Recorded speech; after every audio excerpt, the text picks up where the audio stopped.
Hello. ஓ நான் இந்த contract சம்பந்தமா நான் வந்திருக்கேன். ஓ இதுக்குள்ள அப்படியே ஃபுல்லாக நடுப்பதுக்கு பாலம் ஒன்று கட்டுறதுக்கு ஒழுங்கு பண்ணியிருக்கோ. நான் அவ்வளோலாம் இல்லை, ஒரு 5 லட்சம் எல்லாம் தரையில், அது ஒரு 3 லட்சம் தரேன். நீ பொடியை அனுப்பிவிடுங்களேன், அந்த டொனேஷன் நான் தரேன். ஓ இருந்த காசு இருந்தேன். நான் இப்போ தான் கோயிலுக்கு 10 லட்சம் ரூபா கொடுத்தேன். கொடுத்து போட்டு இன்னொரு விளையாட்டு கழகத்துக்கு 8 லட்சம் கேட்டாங்க, அதையும் கொடுத்து போட்டேன். இந்த 2 பேருக்கு மாவடிக்கிற மிஷின் ஜாமான் எடுத்து கொடுத்துருக்கேன். அதனால கொஞ்சம் காசு கொஞ்சம் தட்டுப்பாடாக இருக்கு. நான் இப்போ கொஞ்சம் அனுப்புறேன், நீ பொடியை அனுப்பிவிடுங்க. இல்லை அனுப்பிவிடுங்க, வர சொல்லும். வந்துட்டானா?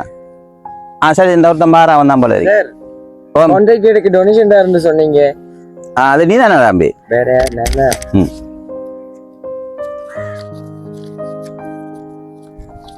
தாங்க டைம் போகுதில்ல. இந்தாங்க 1 லட்சம் ரூபாய் இருக்கு. இப்போதைக்கு அதை கொடுங்க, நான் மற்ற பிறகு தாரேன். ஓ அந்த பொடியை அனுப்பி விட்டுருக்கேண்ணா. சரி ஓகே, சரி ஓகே, சரி. அரிசி தேடி தேடியே நம்மட சீவம் போகுது. சொந்த வந்த வண்டிக்கு தான் யாரும் உதவி செய்கிற மாதிரி காணல. யாரு நம்மள மூத்த நினைக்காரு, நல்ல வசதியா தான் இருக்கான். நம்ம கேட்டா உதவியா செய்ய போறான். எதுக்கும் கேட்டு பார்ப்போம். தம்பிக்காரன் கஷ்டப்படக்குள்ள இவர் என்னப்பா இப்படி உதவி செய்கிறான் ஆட்களுக்கு, எதுக்கு நம்மளும் கேட்டு பார்ப்போம். 3 மணிக்கு அந்த அமைப்புல மீட்டிங்க போடுங்க. நான் அதுக்கு நிறைய காசு கொண்டுல, ஒரு 5 லட்சம் தான் கொண்டு வந்திருக்கேன். அப்புறம் அந்த அமைப்பிலே வச்சு மாவடிக்கிற மிஷின் 3 மிஷினையும் அந்த விதவையில கொடுத்து அண்ணே அண்ணே கொஞ்சம் போவாங்க. அந்த அந்த இடத்துலயே கொடுத்துட்டுருவோம். அண்ணே அண்ணே கொஞ்சம் இது போவாங்க. போ அந்த 3 மிஷினையும் நம்ம இடத்துல கொடுத்து விட்டுருவோம். மற்ற தையல் மிஷின் 6 மிஷின் இருக்கு, அதையும் கொடுத்து விட்டுருவோம். அந்த 8 லட்சத்தை நான் பிறகு கொடுக்கண்டா. டொனேஷன் என்னடாப்பா எல்லாரும் கொடுக்குறேன், நான் கொடுப்பேன். அண்ணே அண்ணே நான் கொஞ்சம் என்ன தம்பி சொல்லு. நான் 2-3 நாளா அரிசும் பிரச்சனை. நான் கஷ்டப்படுறேன், நீ கொஞ்சம் வசதியா அரிக்காதானே அண்ணே. எனக்கு பார்த்து ஏதாவது ஒரு ஹெல்ப் பண்ண. நீ அவனுக்கு காசு கொடுக்கவே இல்லைரா. நான் தம்பி அண்டி இருக்கேன், நீ என்ன கவனிக்கா இல்லையானே. இங்க பாரு, நானும் ஊருக்குள்ள பெரிய புள்ளியா இருக்கிறேன். தம்பி தும்பி என்று சொந்த வந்தம் பண்ணிட்டு இன்னைக்கு வந்து நம்ம மான மரியாதை போக்காட்டு நட என்ன ஒன்றும் இல்லை. நீ பெரிய புள்ளிதான் அண்ணே. அது நான் எல்லாருக்கும் உதவி செய்கிறாய், கூட பிறந்த தம்பிய கவனிக்கா இல்லையானே.